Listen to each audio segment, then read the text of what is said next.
مکمل کیے گئے کام کی بھی ادائیگی نہیں کی گئی۔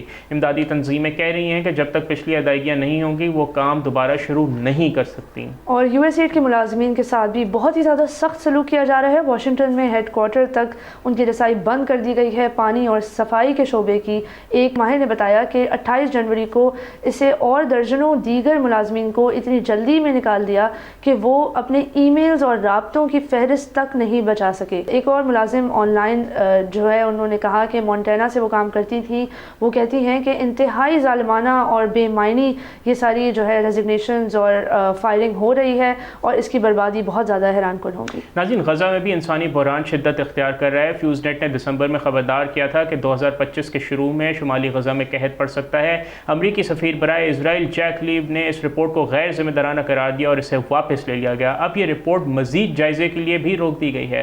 افریقی ممالک کی بات کی جائے تو وہاں قحط کی صورتحال پر نظر رکھنے والے انٹرنیشنل کرائسس گروپ کے تجزیہ کار کرس نیوٹن کہتے ہیں کہ 2000 کی دہائی میں قحط دنیا سے ختم ہو رہا تھا، لیکن اب ایک بار پھر سیاست اور جنگ کا ہتھیار بن رہا ہے۔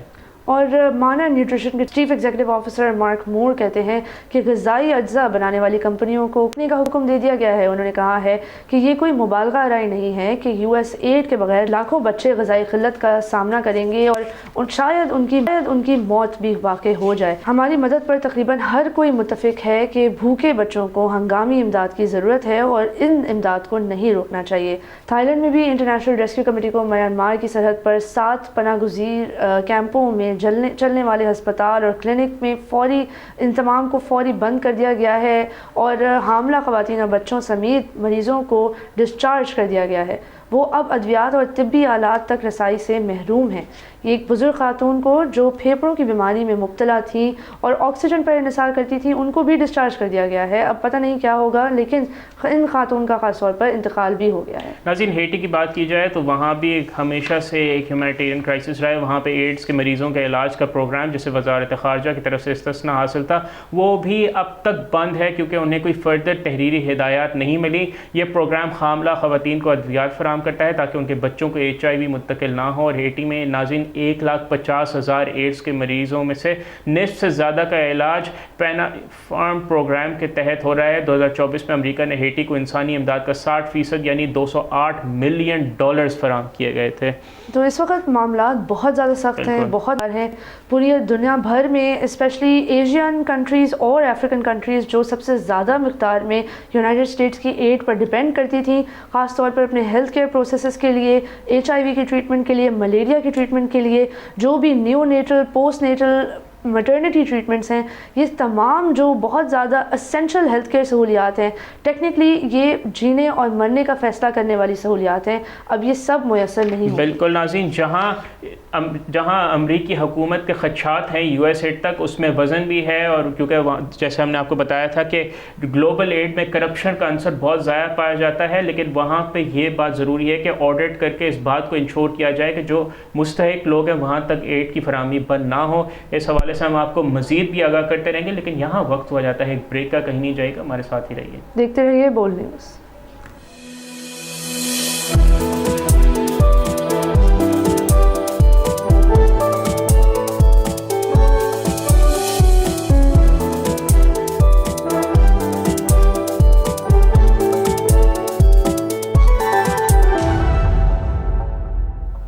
ناظرین، welcome back to front page. ناظرین، آج کے پروگرام کا ہم نے پورا کا پورا دوسرا سیگمنٹ آرٹیفیشل انٹیلیجنس یعنی AI کی دنیا کے لیے مختص کیا ہے۔ تو آئیے جانتے ہیں کہ AI کی دنیا میں ایسا کیا ہو رہا ہے۔ بالکل ناظرین، بات کریں گے اوپن AI اور ایلون مسک کی۔ ایک بہت ہی انٹرسٹنگ ڈیولپمنٹ ہوئی ہے پچھلے 2-3 دنوں میں۔ ایلون مسک نے $97.4 بلین کی آفر دی ہے چیٹ GPT کو۔ ان کا کہنا تھا کہ وہ اس چیٹ GPT کے پلیٹ فارم کو خریدنا چاہتے ہیں۔ اوپن AI کو انہوں نے یہ آفر دی، لیکن اس کے بعد بھی بہت زیادہ تحفظات ہیں اور اوپن AI یہ آلریڈی آفر ریجیکٹ بھی کر چکا ہے بہت ہی مضحکہ خیز انداز سے۔ آپ کو بتائیں کہ اوپن AI کا جو بورڈ ہے اس کا کہنا ہے کہ ہم نے کوئی فارمل آفر ریسیو نہیں ہوئی ہے ایلون مسک کی، اور فارمل بڈ کے جو مراحل ہوتے ہیں اس میں آپ کو کئی فارمز فل کرنے ہوتے ہیں، ڈیٹا جمع کرانا ہوتا ہے، کمپنی کی ویلیویشن آپ نے کیسے کی اس کے بارے میں بتانا ہوتا ہے۔ یہ ساری چیزیں ایلون مسک نے نہیں کی، لیکن کھلے عام پبلک میں آ کے انہوں نے اپنی اناؤنسمنٹ فوراً کر دی کہ وہ چاہتے ہیں کہ وہ اوپن اے آئی کو خرید لیں۔ یہاں بات کریں کہ اوپن اے آئی کی اس وقت کل مالیت کتنی ہے، ایٹ لیسٹ $300 بلین، جس کو ایلون مسک نے $97.4 بلین میں خریدنے کی بات کی ہے۔ تو ظاہر سی بات ہے یہ ایک جوک زیادہ ہے، لیکن کوئی ایک سیریس آفر کم لگتی ہے۔ اور یہ $300 بلین کی اس طرح ہے کہ اس وقت OpenAI is talking to SoftBank, جو ایک لیڈنگ انویسٹمنٹ فرم ہے، وہ ان سے بات کریں کہ یہ ان کو فنڈنگ دیں ایٹ لیسٹ $40 بلین کی انویسٹمنٹ، جس کے بعد ٹوٹل ان کی ویلیویشن $300 بلین پہ پہنچ جائے گی، which is quite a significant valuation compare to Twitter, خاص طور پہ جس کی ویلیویشن جب سے ایلون مسک نے اس کو خریدا ہے گرتی ہی جا رہی ہے۔ یہاں آپ کو بتائیں کہ جو چیٹ جی پی ٹی کے اونر ہیں، اوپن اے آئی کے چیف ایگزیکٹو ہیں سیم آلٹمن، انہوں نے کہا ہے کہ چیٹ جی پی ٹی یا open a I is not for sale, اور انہوں نے اس ٹیک اوور بڈ کو